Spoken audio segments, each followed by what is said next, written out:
நாளாக நிறைய பேர் கேட்டுட்டு இருந்த ஒரு வீடியோ தாங்க இந்த பானிபூரி ரெசிபி. வாங்க என் ஹஸ்பண்ட் எப்படி மாஸ்டர் செஃப் ஆனாருன்னு சொல்லி பார்க்கலாமா. நல்ல சுடு தண்ணியில் காஞ்ச மாங்காய், உலர்ந்த திராட்சை, பேரிச்சம்பழம் இது எல்லாத்தையும் போட்டு நல்லா கொதி வந்ததுக்கப்புறம் நல்ல நாட்டு சக்கரை அண்டு காஷ்மீரி சில்லி பவுடர் இல்லைன்னா நார்மல் சில்லி பவுடர் கூட ஓகே தான், எல்லாத்தையும் போட்டு நல்லா சுண்ட விட்டு நல்லா ஒரு திக் கன்சிஸ்டன்சி வந்ததுக்கப்புறம் ஃபில்ட்ரு பண்ணி எடுத்து தனியாக வச்சுக்கோங்க.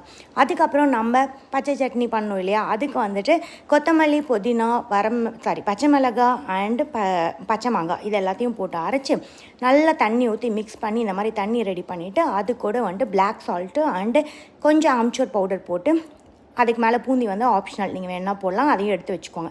அப்புறம் உருளைக்கிழங்கு நல்லா வேக வச்சு மசிச்சு அது கூட கொஞ்சம் சுண்டல், வெங்காயம், கொத்தமல்லி தழை அண்ட் உங்களுக்கு வேணும்னா நீங்கள் வந்து ரெட் சில்லியும் போட்டுக்கலாம், இல்லைனா அது ஆப்ஷனல். அவ்வளோதாங்க. பூரியை மட்டும் கடையில் வாங்கினீங்கன்னு வச்சுக்கோங்களேன், அற்புதமான ஹெல்தியான ஒரு பானிபூரி ரெசிபி உங்கள் வீட்டில். பானிபூரி மட்டும் இல்லை, வேறு சாட் ஐட்டமும் பண்ணலாம்.